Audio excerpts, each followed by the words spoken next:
Hey, good morning. Sorry, I'm running a little bit late today. I'm Jamey from Stonemaier Games, and I am excited to be here for the next hour with you to talk about. I have some questions for you. I have some topics to talk about, and yeah, we'll delve into things like tariffs, Protospiel, STL, gaming tables, and some other topics today. I see Garrett is off with a hot start here. Yeah, let's talk about what I played recently. And Garrett said, "Did I get a chance to check out Cozy Stickerville yet?" And yes, Megan and I did indeed play the first game of Cozy Stickerville. I think it's either 10 or 12 games. I think it's 10 games. That sounds about right. And we were delighted by it, or at least I was delighted by it. Megan seemed to enjoy it too. Yeah, I guess for those who haven't played this game, it is a legacy game where you are cooperatively building a village together, total of 1 to 6 players, similar to Charterstone. It's a lot lighter than Charterstone, but I really actually, and it's in many ways it does some things that I hope to do with Charterstone, in that there's very little rules overhead, and the game walks you through what to do really, really well. All you're doing on your turn is drawing an event card, a random one of 12 event cards for that year. You are maybe doing something with that card, maybe just setting it aside. It depends on whether or not you can afford the thing on that card. Oftentimes you're making like a thematic choice and placing a sticker on the board. And then you get to choose one other action or one action to do. Actions can be things that are on stickers that are already on the board, or they're on cards. And that's it. That's your turn. And the cards walk you through exactly what to do. We had very, very little rules referencing.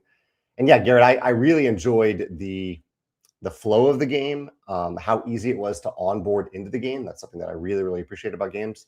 And I like legacy games. I haven't played one in a while, so I'm excited to keep playing and see what happens next. Garrett, I have a question for you. We were debating this morning if we should leave it on the game table for game night tonight and just invite other people to join in, because it does scale it easily. People can drop in and out in case people want to experience it a little bit. Yeah, have you tried that, or did you try to play with the same people in every game of Cozy Stickerville? Other games that I played this weekend, I hosted a poker night. Years before I hosted a bi-weekly game night, I hosted a weekly poker night for like just a $10 buy-in. And so we have tried to do that around twice a year since then, or tried to rekindle that. We did one this summer. I did one, I hosted one on Friday and had a great time doing that. I lost, but people seem to have fun, and that's what's important. And then I also played a game called Burning Banners on Sunday. It's the type of game that I typically don't play it very much. And also, I will say here, I haven't seen any comments come in a little while. Maybe people just aren't commenting. That's okay. But if someone could post a comment to say, we're still here, let me know. Or otherwise, maybe I cannot see the comments today, which would be unfortunate. Oh, there we go. Okay, Garrett did just post a comment. So it looks like they're working. Okay, good. It's okay if you don't comment. I just wanted to make sure it's working. But yeah, we played Burning Banners, which is a fantasy historical reenactment game, and with a beautiful map and some interesting gameplay, mostly geared around combat, which isn't the type of gameplay that I typically lean towards. But it was definitely, I'm glad I played it for sure. And it opened up the question that may have come from last week of, who is your favorite, or what is your favorite game that was designed by the illustrator, or the illustrator and the designer are the same person? Burning Banners is beautifully illustrated. This giant map spread out over 4 different boards was illustrated by the designer.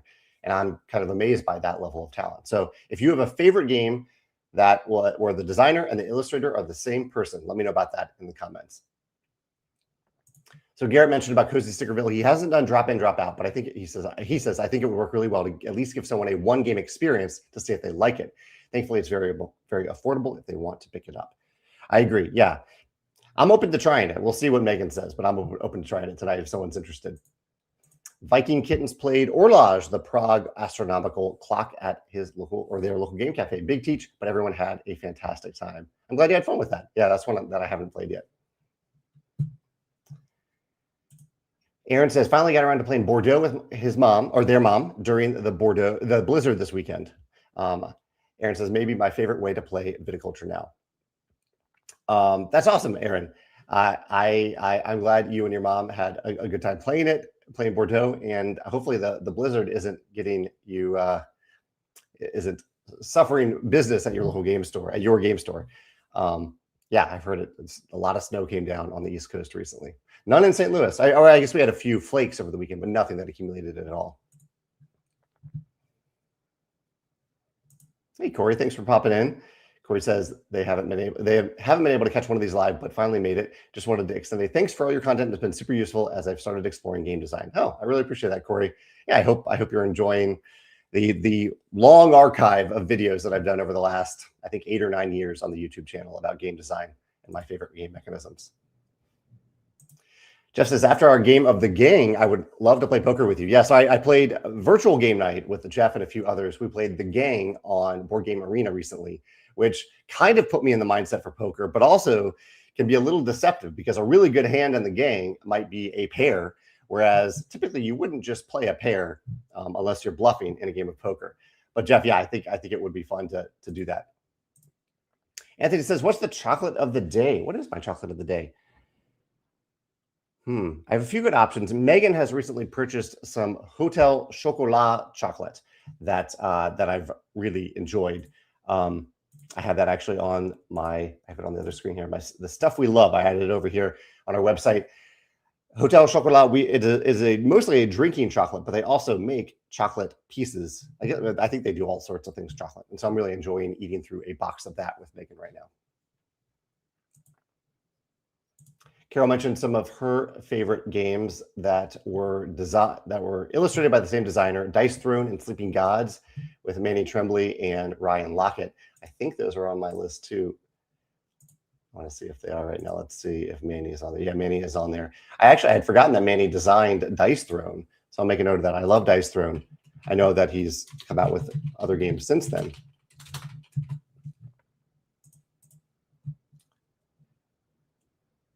Board Game Eric also mentioned Creature Caravan by Ryan Lockett. That's close with Sleeping Gods with me, but of my favorite Ryan Lockett games. Peter says, what date specifically in March can we order the nesting box? Peter, it depends on your region, and it really depends on exactly when that shipment arrives in your region. So please, we will let people know. If you sign up for a back in stock notification, you will be the first to know when it is back in stock. I don't know the exact date. And will be sold via other vendors. It will not be sold by any other online vendors, but we will supply it to local game stores who want to order it. So if you want to order it through your local game store, you are welcome to do that. Okay, good, Aaron. Aaron says the roads were cleared the same day for their game store. The blizzard ended in Aaron's area. So while a decent amount of snow didn't lose too much time, the store was only closed on Sunday and Monday. Glad to hear that, Aaron. RJ Games guys said they taught Wingspan Americas. Thank you for teaching that. Also, their first time, definitely a longer game, but it was fun. Yeah, it does add a little bit of time to the game because you're doing one extra thing every time you activate a row. That's why I included the variant in the rules where if you want to remove one action token at the beginning of the game, it can make the game the same length. And I actually think that you accomplish the same amount by doing that as a regular game of Wingspan because of those extra hummingbird actions. I do want to also say, to celebrate retailers like Aaron's store. Aaron, feel free to name your store if you'd like. Our local retail release date for Wingspan Americas and Viticulture Bordeaux is this Friday. So February 27th. If you've been waiting to pick up your copy, you can get it from a local game store this Friday. I highly recommend not just showing up and expecting it to be there. Rather, I recommend calling your game store in advance, your preferred local game store, and saying, can you please order this for me if you haven't already? So they can have it. And I guess if you're on the East Coast and you've been impacted by the snow and whatnot, you might want to call to make sure they actually will have it on Friday because maybe the snow may have slowed it down a little bit. But Friday is the local game store release for Wingspan Americas and Viticulture Bordeaux, and we really, really appreciate stores for carrying those products, along with any Stonemaier Games product. Tim says, am I looking forward to Survivor 50? Am I? Yeah, absolutely. Tim says, I am, except for the people I loathe. I don't think I loathe anyone on Survivor 50. They're entertaining in different ways. And some I don't remember at all. So I'm looking forward to becoming reacquainted with some of the competitors in season 50. We usually watch on at least a 1-day delay. So we won't be watching until Thursday at best. But I do look forward to watching soon. MJ Mogg says, what are your favorite Board Game Arena games to play? I've done a few lists on this. If you look on the YouTube channel and you search for Board Game Arena, you'll probably see some. I think I've made 2 lists of my favorite games to play. Either look for Board Game Arena or look for digital games, and you'll look for Board Game Arena. I think you'll find them then. Let's look to see what I last said on that list. It's been a little while since I made a favorite Board Game Arena list. Okay, Board Game Arena. Let's see, 1 year ago. Okay, not actually that long.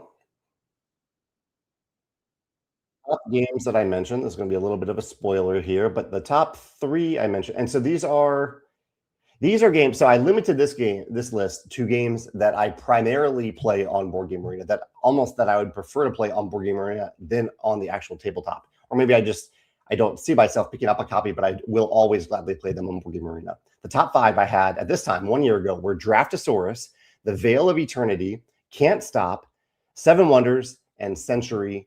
Any of the Century versions of Century, like Spice Road or the Gollum edition, were at the top 5 on my list at that time. Keep the Heroes Out. Okay, that's cool that Lewis is both the designer and the illustrator of Keep the Heroes Out. I'll make a note of that. I don't think I've played that one. Jamey says, looking forward to getting Wingspan Americas to the table soon. Was wondering if you have thoughts about releasing upgraded food components like you have for Wormspan and Finspan. So we have thought about it. The reason that we haven't done it is that there are so many third-party accessory companies that have invested in making fancy versions of the food tokens in Wingspan that, and I'm almost hesitant to say this because it's not entirely out of the realm of possibility that we would do it someday, but I would feel bad to do that. It feels like given how much support they've provided for Wingspan over the years, not financially, I guess Wingspan has supported them, but they put a lot of work into making these tokens. It feels like I'd be undercutting them in some way to make our own special food tokens for Wingspan. So we have no plans to do that. And there are plenty of options on the third-party market right now. And also maybe if there weren't as many options available on the third-party market from third-party accessory makers, that you can find actually on the third-party accessory showcase on the Stonemaier Games web store. If there weren't so many, then we might have made them by now, but there are quite a few options already out there. Ernaho mentions Legends of Andor by Michael Manzel. I do have Michael Manzel on the list. I have not actually played Legends of Andor, but I do have him on the list. Oh, interesting. I didn't know. So Azaya Legends of the Drift System, I didn't know that Cody was also the artist for it. He did the space tiles. Okay, that's cool, Joshua. I didn't know that. Jeff says, thanks again for building this community. Thanks, Jeff. Thanks for being a part of it. On Sunday, 5 of us from the Wednesday night group got together on Discord and talked for 3 hours about our top 50 favorite games. That's a long list. Never would have done that without meeting such great people through you. Well, I feel like I can't take credit for any of that, Jeff, because you said yes, and you joined that weekly or bi-weekly Board Game Arena game group. And I think it's been neat to see you all continue to play games on Board Game Arena beyond that. If anyone is ever looking for a bi-weekly Wednesday digital game night, we do play every other week. So it's not this week, but it's next week is at 7 o'clock Central Time, St. Louis time, is when we meet, typically for about an hour, maybe an hour and a half. And as Jeff mentioned, like a number of the people in this group have played beyond that. I just joined Board Game Arena. I just played that. That's the only time that I play in Board Game Arena. But it's led to, I think, a lot of other asynchronous games on Board Game Arena as well. Okay, Carol points out that Manny originally designed Dice Throne with Nate Chatelier, but only Manny did the art originally, since the others have design and art credits too. Okay, thanks for clarifying that. So yeah, let's talk about tariffs for a minute. Austin says, I was very relieved to see the Supreme Court ruling on the tariffs, hoping this means some positive movement for the lawsuit you're a party in. Yeah, so a lot to unpack there, but I'll give it very briefly. I did a blog post on Monday, a couple days ago about it, because the ruling didn't come through on Friday. A very brief recap is that last year, the executive branch, the president, started applying tariffs, escalating tariffs on a variety of countries, including the country where we have a 13-year partnership with a company called Panda to make our games. They make our games ethically. They make our games really well. They communicate with us well. They're an amazing partner. They treat their people well, including their clients like us. And because there were no checks and balances on how the president implemented tariffs, within the span of a week, the tariffs went from zero. They were zero. There were no tariffs before this, up to 145%. And that was and could be catastrophic for the game industry. That isn't something that we can plan around. Anyone watching this and thinking, oh, why don't you just make games in the US? There's a very long, detailed answer around why that isn't the case, and why that would be difficult to be the case. But if the true intent of the tariffs were to bring manufacturing back to the US, they would not have been applied that way at all. And really, they wouldn't be tariffs. They would be incentives and subsidies if that were the true intent. That wasn't the true intent. I think we know now that the executive branch is using tariffs as kind of a power grab, as a way to jockey for position against other countries. And unfortunately, the real the people who are paying for the tariffs are first and foremost small businesses. So if someone makes anything, a raw material or a finished product in another country, and they want to import it into the US, they have to, the small business, the importer of record, has to pay a tariff tax to get that product into the country.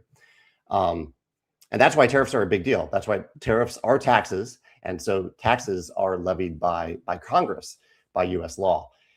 And so fortunately, the Supreme Court ruling, I guess, long story short, they reinforced that. They said this is not in the power of the president or the executive branch to willy-nilly apply tariffs as they wish. This is not, tariffs cannot use small businesses as a pawn. They need congressional approval, which was a big relief, because I've really truly lived in fear for the last 10 months that on any given day, the president might decide, okay, we're going to do 100% tariffs tomorrow. That's nothing that we can plan around, nothing that we can work around. It's just on a whim, that's what they are. And the president, up until the Supreme Court said this, the president had the power to do that. They have since, fortunately, ruled it illegal to do that. There are other ways the president can apply some tariffs, but they're much lower. And after a certain period of time, they require congressional approval, as is the way of taxes. So yeah, Austin, I had a huge sense of relief from that ruling. And a little bit of a dismay that 3 of the Supreme Court justices dissented in that ruling, given how consistent it would have been for them to rule this, given other rulings they've made in the past. But it was a relief that at least 6 of the Supreme Court justices said this is illegal. Yeah. Long story short, I'm happy to talk more about that. And there's a lot more information about it on the Stonemaier Games blog. The Monday post was all about that. Peter says, how many more Wingspan expansions are planned? The plan for the whole time has been to do 1 expansion per continent. So that leaves 2 continents. It leaves a polar expansion, Antarctica, so North Pole, South Pole, basically, and it leaves Africa. We don't know the order of the 2. I have recently polled people to share, to see what their preferences are. And I kind of shared that Africa will most likely be a very big expansion. It will take time. It will take 3 to 4 years probably to complete the Africa expansion. And it'll be bigger, it'll be more expensive, more robust. The polar expansion will probably be take a lot less time to design. It will probably be less expensive, easier to add to the game. And so I just put those out there, and the poll came back 50-50. People were split between which one they wanted to be next. So I'm kind of glad for that, because it puts the decision entirely in the hands of the designer, Elizabeth Hargrave. Aaron, thanks for sharing. Aaron's store is One More Game in New Jersey. Oh, Adventures of Robin Hood. Yes, Anthony. Okay, I had forgotten that Michael Manziel had done that, and I love the Adventures of Robin Hood. I will make a note of that. The question I asked, if anyone's wondering, is what is your favorite game where the designer and the illustrator are the same person? Aaron says that they are looking to place a Stonemaier order at Gamma Expo next week for the store. That's awesome, Aaron. I appreciate that. And yeah, Gamma is next week. Gamma is a trade show for retailers and publishers and distributors to a certain extent that some of my coworkers are attending next week, and retailers like Aaron are attending as well. Wasabi by Josh Capel. Yeah, Josh is a great artist. I had, it's been a while since I talked to Josh. Josh Capel. I haven't played Wasabi specifically, but I played Belfort, but I don't know if Josh was actually the designer of Belfort. That's a good pick. Christopher says that his wife is a huge fan of Side and Expeditions and has designed an amazing 3D printed all-in box insert for the legendary box that we think will get extra factions in if people want to put them in too. What, if anything, would you do differently with inserts for your games? Last, I just want to say thank you for always holding your ethics and morals in your post on social media around issues going on in your country. We hope that you get some money back. We know that's unlikely. Yeah, as you can tell, my focus is not on the refunds. I certainly hope for my fellow small businesses that we get tariff tax refunds, but really my relief comes from the added certainty in a time that was very, very uncertain before this. So thank you for saying that, Christopher. Good question. And this is a question, I guess, for anyone. What, if anything, would you do differently for inserts for your games? Well, one thing that I've tried to do, and I did this with Vantage, is that, and it's tough to do because plastic works really well for inserts and people use plastic. So when I think about environmental sustainability, is what I'm getting at here, is that there's the input and there's also the output. For a good plastic insert, people probably aren't getting rid of it for a long time. And so that's great. That's great for the output. They're going to be actually using the thing like a good mini insert. Yes, it comes from elements of the earth that are not sustainable, but at least people are going to use it for a long time. Ideally, we'd have both. Make inserts out of materials that are sustainable, and also they'll be around for a long time. So that's one factor, the sustainability. I don't know. There's a lot to consider for inserts because one is sleeved cards. Do they hold sleeved cards? I don't sleeve my cards. I would say around 10% of gamers sleeve their cards on a regular basis. And so do you make an insert? Ideally, you make an insert that can at least, in terms of length and width, hold sleeved cards. But do you make the choice to make a box, an insert and a box significantly bigger based on a lot of sleeved cards, which impacts 90% of people who aren't going to sleeve their cards? They've just paid more for a box and an insert that they don't need really because they don't have sleeve cards. So the size of it, at least, they're paying for that. So that's a factor. I don't know if I'm quite answering your question. What, if anything, would you do differently? What would I do differently? I don't know if I would. I'm always learning from consumers and customers about what they want differently from our inserts. But in general, I would say I like inserts that make setup and cleanup easier and keep things organized on the table. But I also have sometimes odd preferences. I learned from Wingspan, for example, that a lot of people like to keep their food types separate. I don't mind just putting them all in one pile and picking the food from that pile. I don't necessarily need to get them separate. So I've learned that from gamers that some people, a lot of people actually, like to keep individual types of tokens separate, whereas I don't mind having a big pile. So this is, I think, Christopher, a better question for other people to answer than for me. But I love that you asked the question. Jim says, did you see that Tom from the Dice Tower gave Bordeaux a 10 out of 10? Wow. And we had what board game? Thank you, Jim. Only gave it a 9.5. So work to be done. Jim, I appreciate that. I didn't know that. I don't read or watch reviews of our games. But I'm happy when one of our games or our products or expansions brought people joy. It sounds like it did bring some joy to you and Tom. So that's wonderful to hear.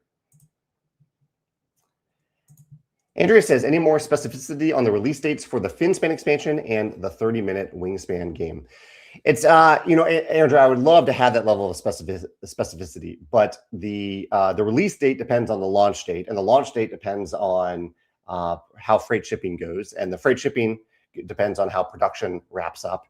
And so all of those factors are still uncertain now for both of those products. They're still in progress. So when I have more information, I definitely will share it, both in the World of Wingspan newsletter and on the general Stonemaier Games newsletter.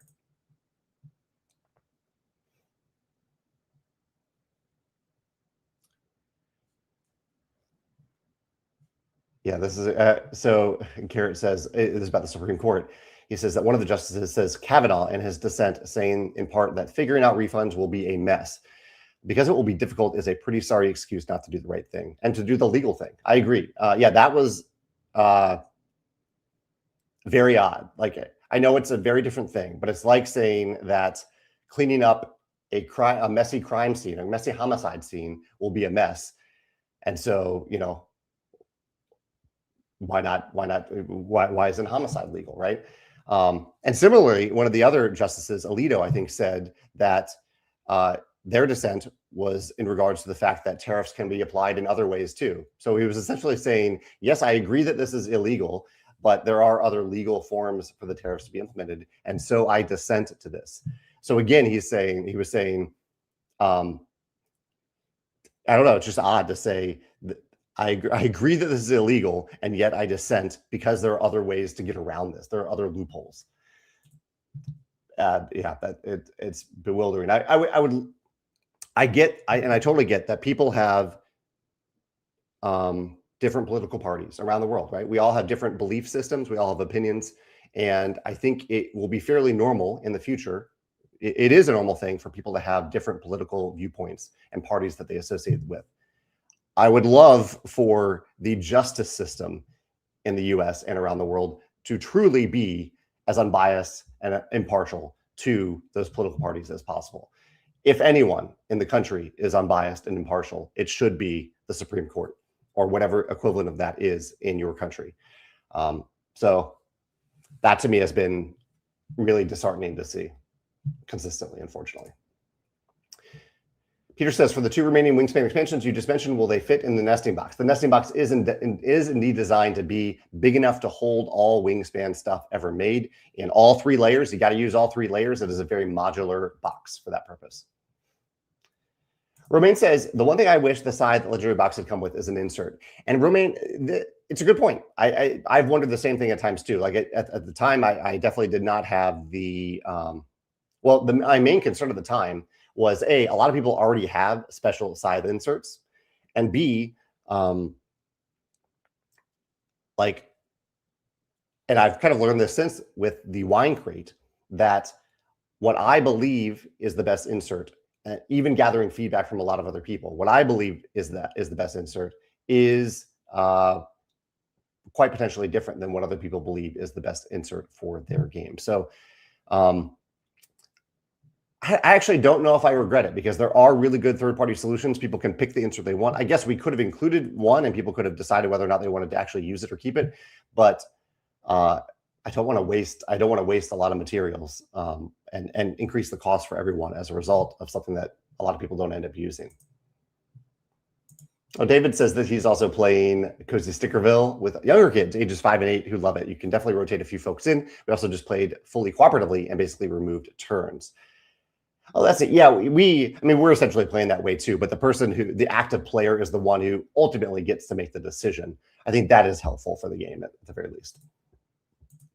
Awesome. Aaron had fun with Wingspan Americas as well. I'm glad you all are enjoying it, getting it to the table. And thank you for the patience of everyone in Europe, or not everyone in Europe. I think there have been a small number of people in Europe who've been waiting for some out of stock products to be restocked that were linked to their orders.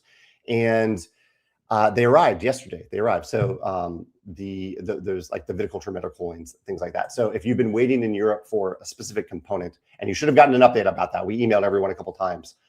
Please, you can expect to get a tracking number either probably today. Probably you should have gotten it. So if you have ordered Wingspan Americas or Viticulture Bordeaux from us, from the Stonemaier Games web store specifically, and that order you placed over a week ago, if you placed it over a week ago, you should by now have had gotten a shipping notification. If you haven't, please email your order number to contact@stonemaier.com and ask about it. Every now and then, a fulfillment center, there's a normal mistake for a fulfillment center to make. They print a label, and so you get a notification saying, hey, your order is in process, like it's moving along. They print the label, and then the label goes missing. Every now and then that happens. It's unfortunate. There's no way for us to know or to track it. It just happens. And so the only way for us to know is if you realize, hey, I got this confirmation from the fulfillment center saying my order is in the process of being shipped, and this was 4 weeks ago, and yet I haven't received anything else. That is when you should email us or whatever the publisher is to say, hey, I got this notification. I haven't actually received the order. Here's my order number. Here's the email I used to place the order, and the publisher or we can figure that out if it's one of our games. Red Stash Game says, does Chinese New Year affect you very much, or are you pretty good scheduling around it? I mean, it does impact production for sure, and it impacts estimates, quotes, file checking, things like that. It impacts quite a bit, but I think it's a good thing for people to take vacation time and holiday time for themselves and their families. So yeah, we work around it, but it definitely impacts us for sure. Let's see. Christopher says, Our scythe one does, but Twilight Imperium 4 doesn't. I think you're referring to maybe sleeve cards. When we back to Mycelia, their stretch goal was a mushroom-based insert, and well, I'm allergic, so very glad that didn't become a thing. Oh, that's interesting. Yeah, yeah. Mushrooms can be. They can do some pretty interesting things, but you're right. If you're allergic to that, that could present a pretty big problem. Stuart says, any plans on further developing the Tokaido IP with expansions or new games? Not expansions, no. But when we acquired the IP, I reached out to Antoine Bauza and I said, hey, we're acquiring this IP, but we're still here to work with you. I would love to publish one more game in the Tokaido line that you create that uses, hopefully, familiar mechanisms to Tokaido, but maybe ups the weight a little bit.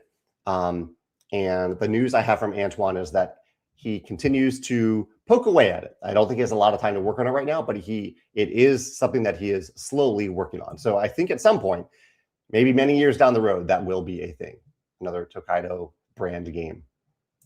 Colorblind Game says, I'm currently reading Abundance by Ezra Klein and Derek Thompson. It discusses issues like U.S. regulations relevant to the difficulties of producing games in America. Anything jump out at you that you want to share here? Feel free to let us know any key takeaways. Leona says, so we eliminate the need for sleeves.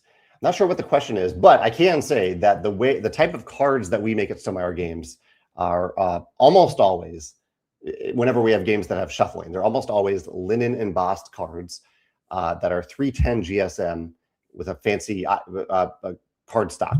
They're durable. Long story short, they are very durable. They are meant to hold up to a lot of shuffling.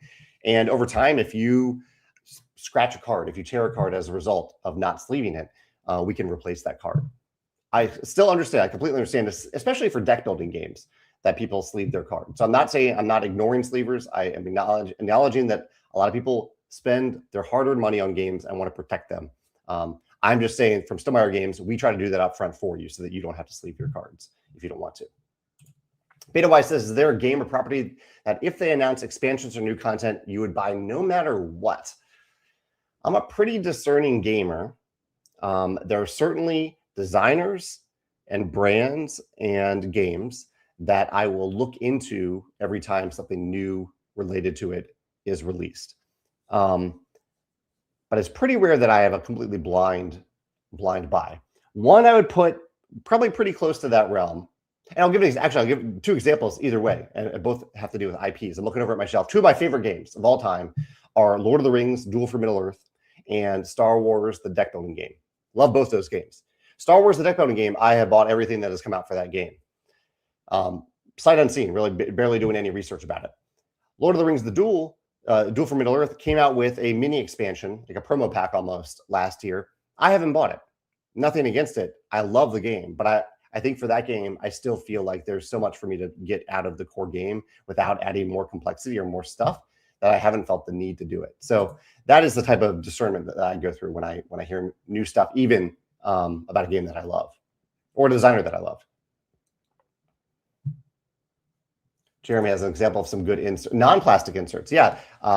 Wandering Towers, Colt Express, Rise and Fall. Rise and Fall even included 6 paper token trays you fold yourself, but fit in the box for faster setup. And I'll add to that, if you don't mind, Endeavor Deep Sea, I thought had some really nice inserts that kind of showcase how sometimes paper inserts can be better than a plastic insert. Or yeah, better than plastic. Jeff says, have you determined which Stonemaier games will be in the play and win at Geekway? Good question, Jeff. I don't think I have talked to Jeff about that yet. There's another Jeff so I need to reach out to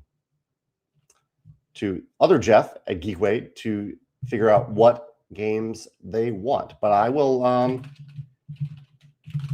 I'll send him a note and figure that out. Yeah, thanks for the reminder. I haven't. I mean, really, it's for Geekway. It's a local favorite of mine, local favorite convention. So whatever they want, I'm happy to provide them with.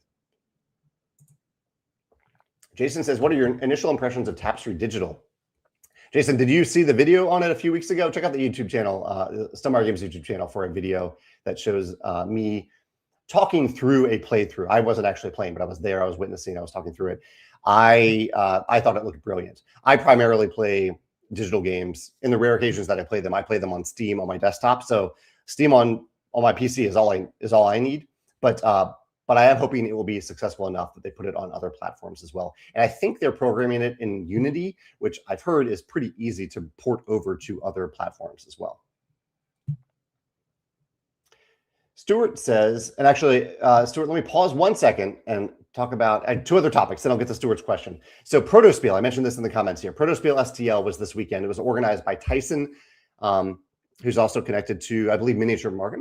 Maybe, yeah, was Tyson. I apologize if you're not still connected with Miniature Market, but Tyson, a local game designer, did an excellent job organizing Protospiel STL.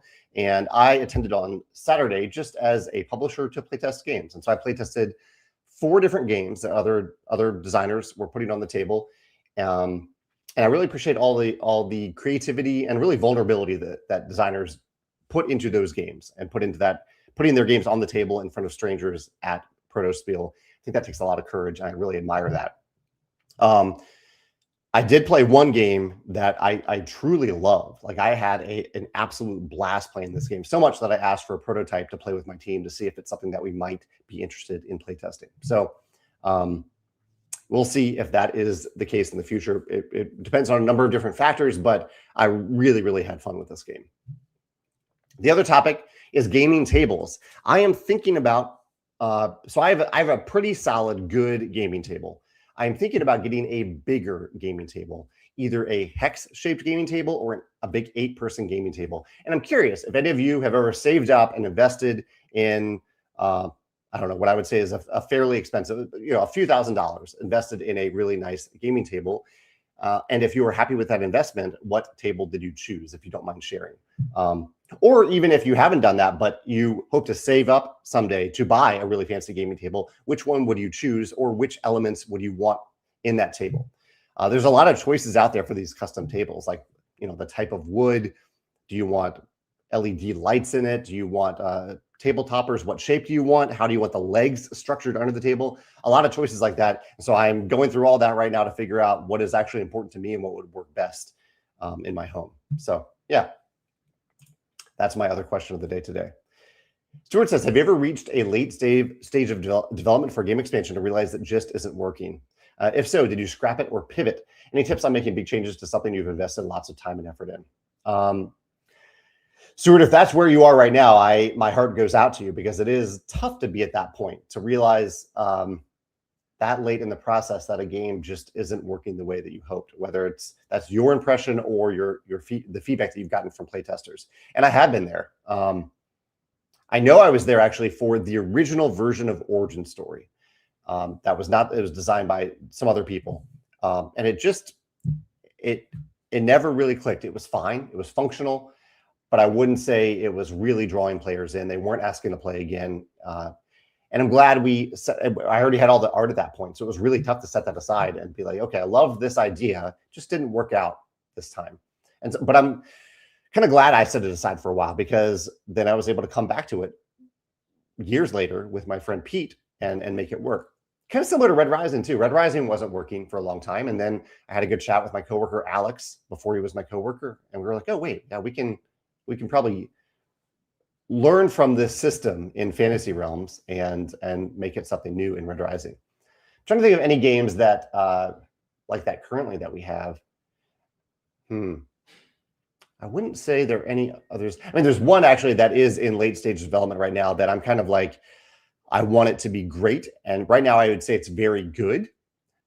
It's certainly publishable at this time, but I want it to be great. And so I'm taking extra time to make sure it is not just very good, but truly great.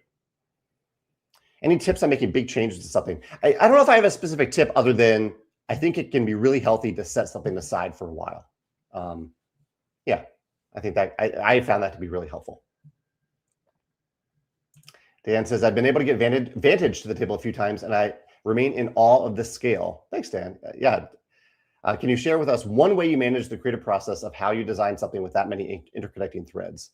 I can share 2 things, actually, Dan.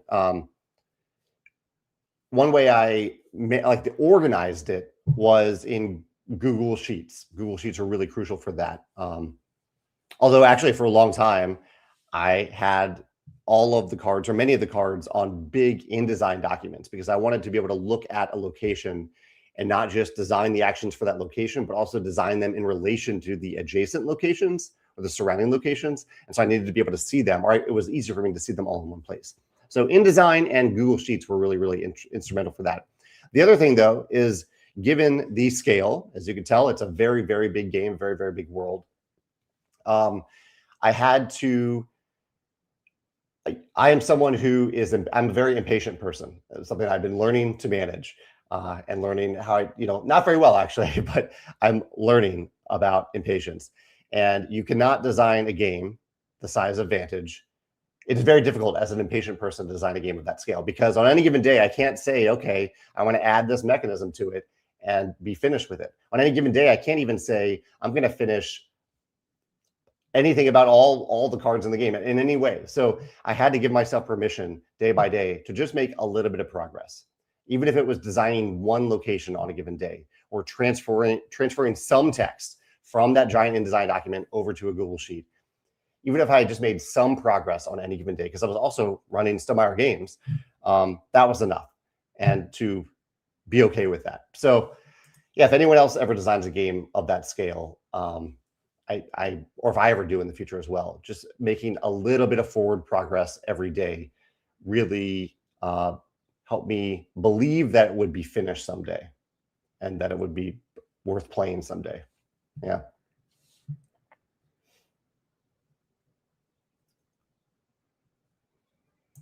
Chad says, I know you're a fan of a great printed t-shirt. I have been making shirts, getting shirts from the 2046 print shop. Great feeling shirts with minimalistic astronomy and science design. So 2046 print shop. Well, Chad, thank you for that's gracious of you as someone who makes t-shirts on our on not for us, but on our third-party accessory showcase. That's nice of you to highlight another creator. Austin says, are you aware if there will be a mobile version of Tapestry like Wingspan has? I don't know, Austin. I think it's a lot to cram onto a screen. I think it will be a lower priority, but maybe like on an iPad, it would work just fine. So maybe if something can work on an iPad, it can also work on a phone or a tablet. It can also work on a phone. But even then, I think it's a lot of information to pack in there. So I don't know. I don't think it'll be the first priority at the very least. LB Jeeper says they like their Game Theory 8-person dining or gaming table. Should make a note of this. Game Theory. Awesome. Thank you for recommending that one. Colorblind Games says, I purchased the Jasper Long from Allplay 4 years ago. It doubles as our dining room table, and I've been very happy with it. Yeah, I am hoping for a table that doubles as a gaming table. I have the Jasper right now. I have a 6-person version of the Jasper, not the long version. Aaron says a family friend has a Wormwood table that they aren't using and will be letting us take for use in their store. Right now, we have the Allplay Jasper table, which I really enjoy. Yeah, I'm glad you like that one too. Yeah, the Jasper one thing I like about the Jasper is it is sturdy, but it's also not too heavy. Like it is, you can move it around. We're probably looking for a table that's going to sit in one place for a long time. But Wormwood is a brand that we've looked into as well. Band Pass design. For a long time, we love the bamboo and the built-in cubbies. One issue is the warping top leaves, but I've heard they've resolved that now. Band Pass design. I haven't heard of that one.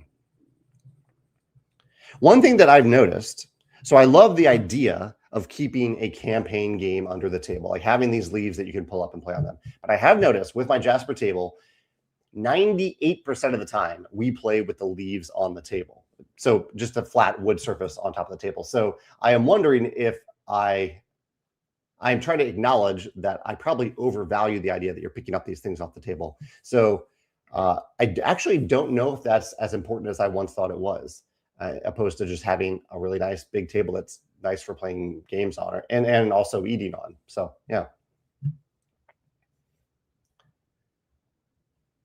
Box King, I did see Box King come up as well. 2 of them with an attachment to make it a 5x6 table. Since this is my only dining table, I wish there was a way to make it smaller easily for every day. That's interesting. So adjustable, adjust the size of it. Arcadia game tables. We bought the Minerva table. Technically a 6-seater, but we can get 8 around it. I don't know if they sell to the US, but I'll look up Arcadia. Thanks for that recommendation.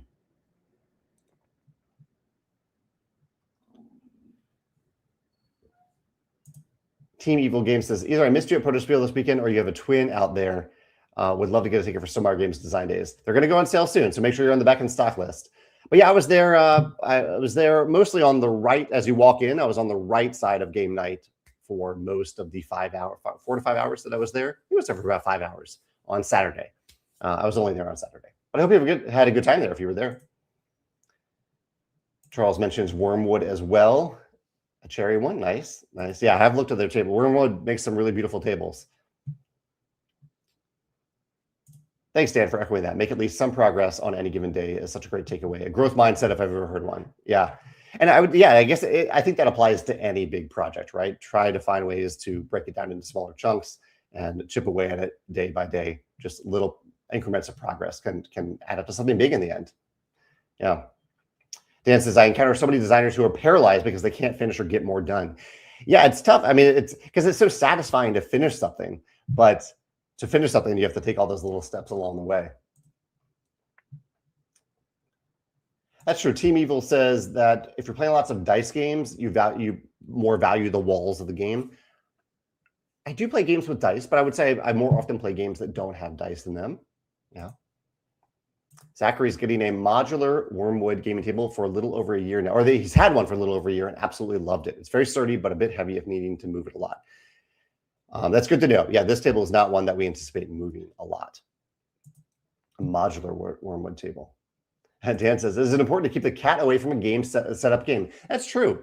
Not our current cat, no, but that could be a possibility in the future.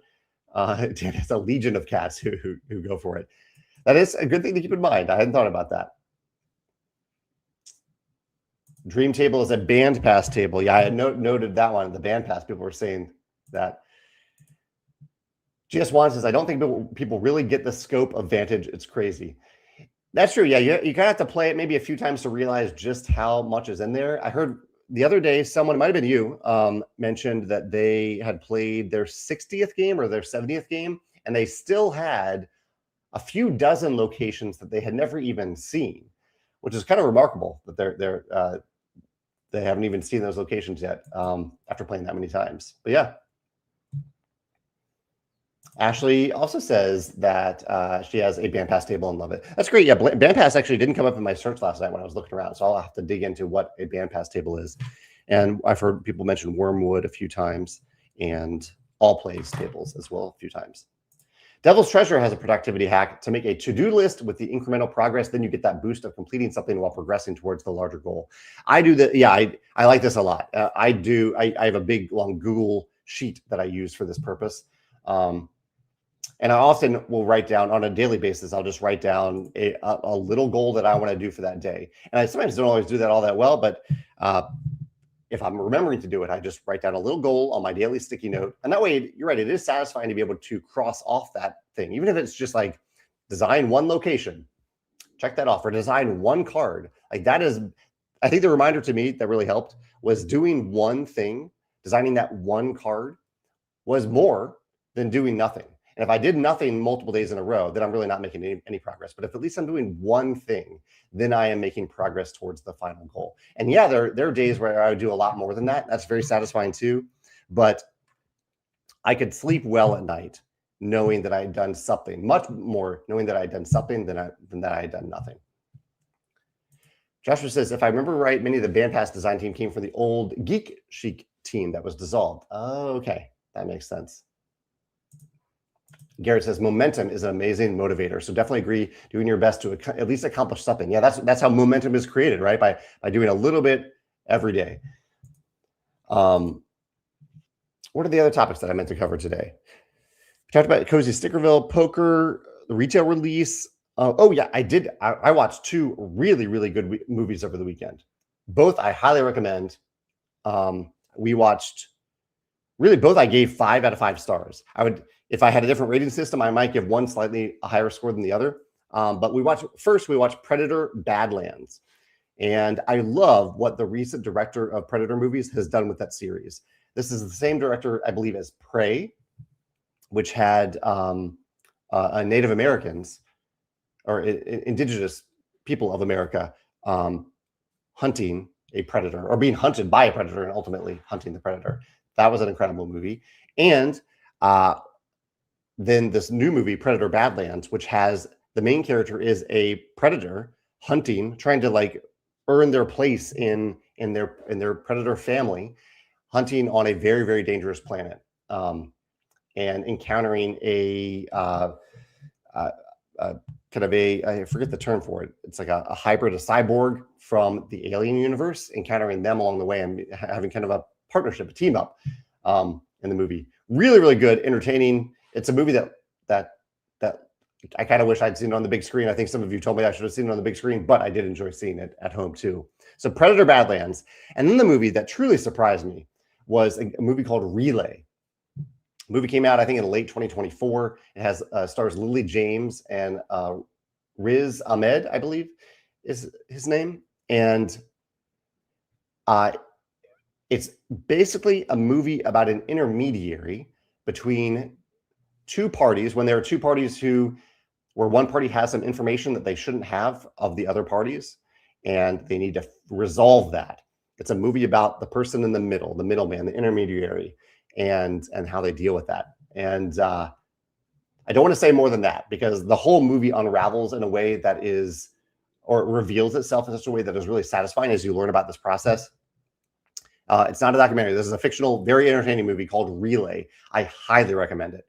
Both of these are probably adult movies. Maybe some older kids could watch Predator Badlands. Maybe they could even watch Relay, but yeah, these are more geared towards adults. Probably the people watching this right now. But yeah, Relay, really, really good. Amazing movie. One of the best movies I've seen in a while. And Predator Badlands, also really, really good as well. Have you all watched anything good lately? Any good movies or TV shows? We all finished A Night of the Seven Kingdoms. We're excited about Survivor. We recently finished the show DMV, a show based on the DMV. So yeah, I'm looking forward to any recommendations that you may have. Oh, and we're watching Starfleet Academy as well. That's our nighttime show right now.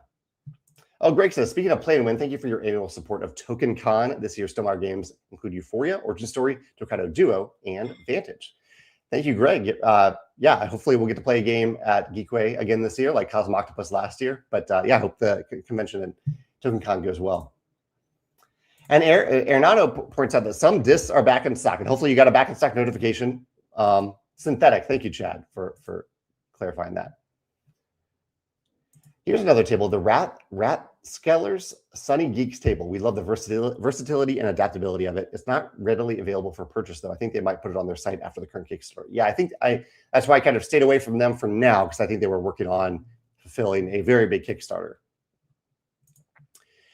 Leia, hey Leia, good to hear from you. Have you seen The Devil's Plan on Netflix? I have seen both seasons of it. It's a Korean reality competition show where people play some pretty complex games, some kind of board games, some reduction quizzes. It's fantastic. I agree. It is fantastic. It's also very long. Like every episode, especially the second season, is essentially a movie-length episode. Not to say that in a bad way, just to set people's expectations for what they're getting into. But yeah, I was delighted by the show. We often had to break it up into little chunks. And sometimes I was a bit like, sometimes the games they played would span multiple episodes. They were so long and complex. Yeah, really interesting game design in that show too. Audullo's Game Haven says, will you be at Gamma Expo this year? Stonemaier Games will be at Gamma. My retail team will be there. But the sales element, the part of the sales team that I'm involved with is the web store, direct to consumer. So that isn't what Gamma is all about. So I won't be there, but my team will be there. I appreciate anyone who says hi to my team members, especially friendly local game stores like yours. So please stop by and say hi to them if you'll be at Gamma. Joshua mentions Fallout Season 2 and Paradise. Yeah, I'm excited for Paradise to be back. I want to revisit Paradise. We watched Season 1, and we have finished Fallout Season 2 as well. I love there's something about the aesthetic that they picked, like the filter for the camera or something in Fallout that I really like. I like the look of it. And I loved, here's the Devil's Treasure mentioning A Night of the Seven Kingdoms, or Night of the Nine Kingdoms, as you might think. And I've loved all the Game of Thrones shows. And I really enjoyed the low-key stakes of Night of the Seven Kingdoms. I've really enjoyed that about the show. Gleason says that Starfleet Academy has so much potential, but I'm worried.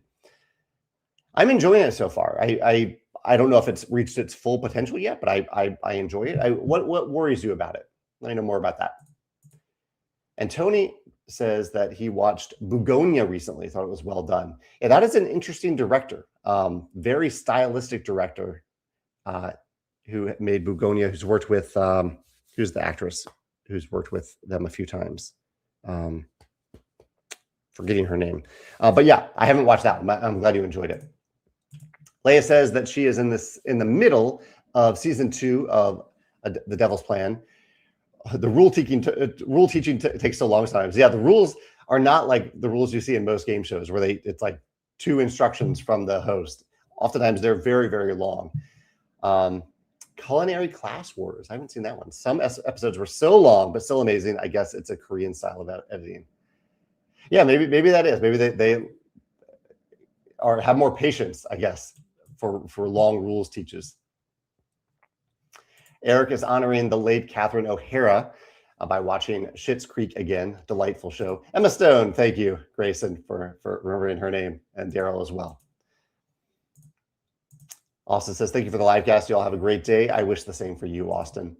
And yeah, I have reached the end of my topics. I appreciate your answers to my questions about gaming tables and games illustrated by the designer, games that you love that were also illustrated by the designer. That might help populate a list at some point. Steve mentioning that Olympics being over lets him catch up with The Man on the Inside season 2 with Ted Danson. We love The Man on the Inside. I love a good half-hour comedy with heart. That's one of my favorite things. And so I love The Man on the Inside. And Aho says, I can't believe that brainstorming and prototyping are only steps 1 and 2 out of 132 things to do in the game publishing checklist.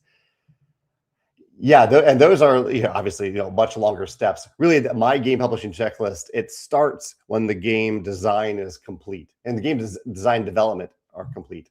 So there's a bunch of stuff that comes before that aren't even on that list. Maybe I need to extend the list to those things someday too. They can vary so much from game to game though. Oh, cool. Zachary says Predator Badlands was my second favorite movie from last year, with the animated Predator movie being my favorite. I love that movie too. That one felt a little bit like 3 shows just mashed together, but it does come together at the end to make some coherency between the 3. I forgot to mention that. I'm glad you mentioned that because that animated movie, really, I agree, is fantastic.